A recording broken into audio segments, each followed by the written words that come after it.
Most digital transformations fail to deliver on time and on budget, and they also fail to deliver the expected business value. But it doesn't need to be that way. There's a number of KPIs or key performance indicators that can be used to manage your digital transformation more tightly so that you don't run into these problems. And that's exactly what I want to talk about here today.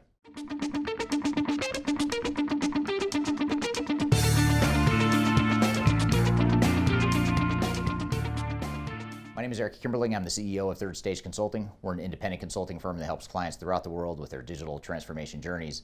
And oftentimes when transformations fail or fail to deliver the expected results, it's somewhat of a surprise to organizations. They're surprised by the fact it took more time. They're surprised by the fact that it took more money. They're surprised by the fact that they're not getting the business value they expect out of their systems. And many, in some extreme cases, are surprised by how much negative impact it has on their operations. So the key here is understanding why does that happen and how can we deploy key performance indicators or performance measures throughout the journey and after the journey as well to ensure that we're implementing on time, on budget, but also that we're minimizing operational disruption and ensuring that we maximize the potential business value of our transformations. And that's what I'll talk about here today.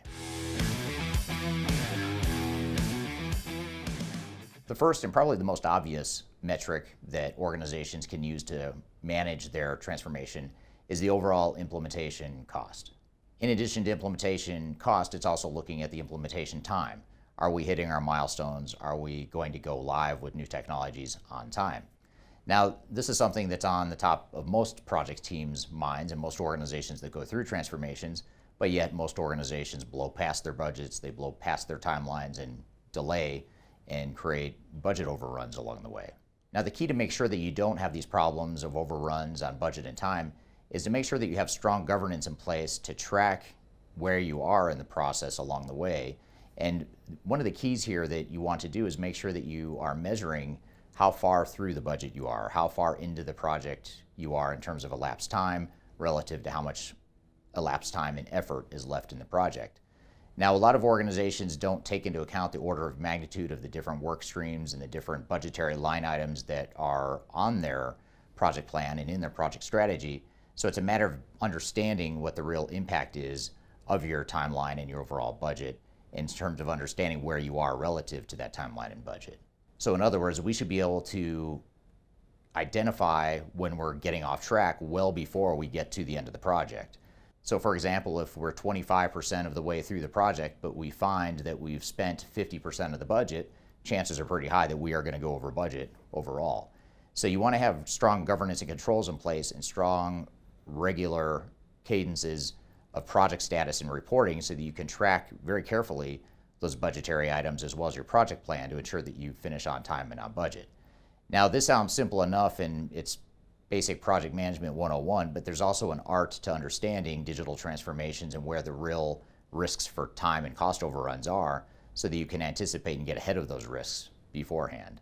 So these are just a few things to keep in mind as you think about this important KPI of implementation time and cost. Now, another important measure that digital transformation teams can use to track where they are and to track how the progress is coming along with their transformation is to look at the operational readiness of the organization. So in other words, assuming we've defined our business processes, our requirements in the future state, we should be able to measure and quantify how well we're addressing those future state business processes and requirements.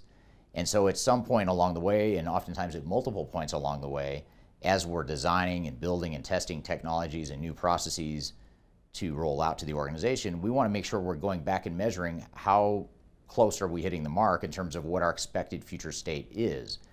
In addition to that, we also want to measure where the potential breakdowns are in the operations. So as we get into user acceptance testing and conference room pilots, we want to be thinking about not just does the technology work, but are we addressing the business processes, the different scenarios, and the different workflows that need to happen to keep our business operational.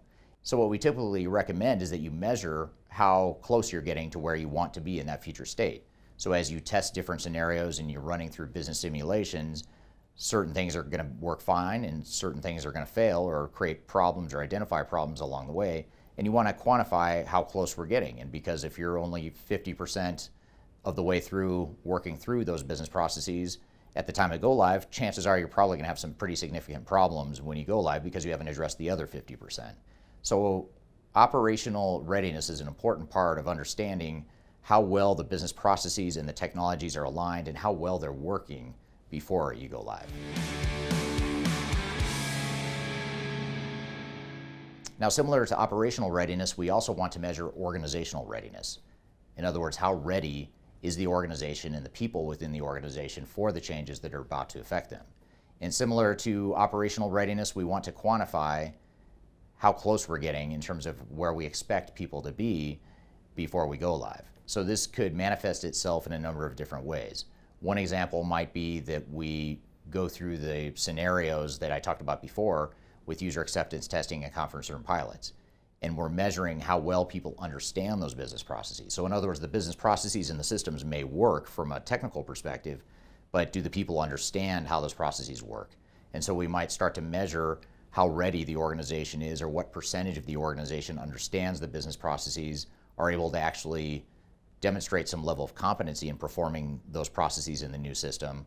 And that's something that you can measure along the way, beginning with conference room pilots, but certainly culminating and continuing through the end user training shortly before go live. And oftentimes what you do is when you get right before go live, you want to measure what percentage of the organization has been fully trained on the different modules they need to be trained in, what percentage of the organization has demonstrated the competency to perform their task or their end-to-end business processes within their world. And you start to quantify and identify a sort of report card, a scorecard of where you are organizationally and how ready you are.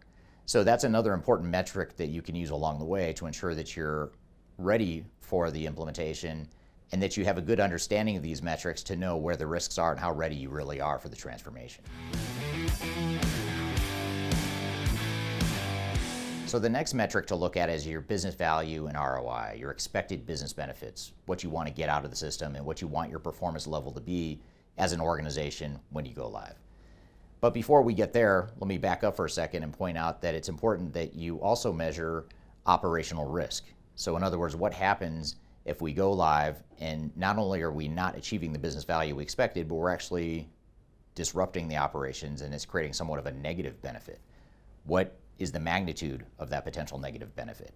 Now, obviously, that's something we hope that we don't have to measure, but we do need to identify and quantify what our level of tolerance might be. For example, not being able to ship product. If we can't ship product for a certain amount of time, is that okay? Is that acceptable?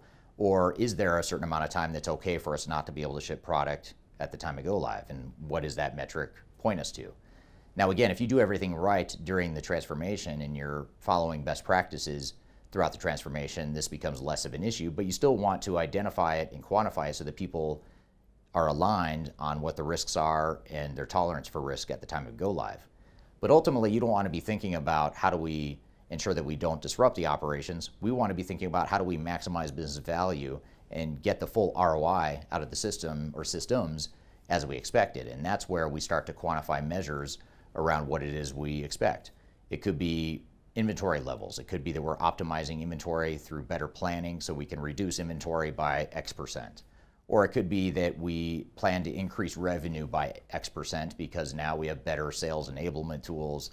We can predict and plan better for customers. We can deliver faster to our customers. We have the intelligence to be able to cross-sell different goods or services to our customers. All those things are examples of things that might drive revenue enhancements. And so the question becomes then, what do we expect our revenue enhancements to be? And I could go on and on with other types of business benefits. In fact, I have a whole video out on my YouTube channel that talks about the top 10 business benefits of digital transformations. But in general, you want to be looking at what are those business benefits and you want to quantify them so that you can ensure that you're holding people accountable and that ultimately you're digging into why you're not achieving those business benefits at first when you first go live with new technology. Now, these are just a few of the KPIs to keep in mind, a few of the measures to keep in mind as you manage your transformation, both during the implementation, but also after the implementation, looking post-implementation to what those actual measures and metrics are. So hopefully this has given you some guidance on some of those KPIs that you should be thinking about. Now, for more information on this and other best practices, I encourage you to download our annual digital transformation report. That's a report that talks about independent technology agnostic best practices, related to digital transformation, including a number of potential business benefits and KPIs that can support your project as well. I've included a link to that as well as other resources below that are meant to help you through the digital transformation journey. So I hope you found this information useful and hope you have a great day.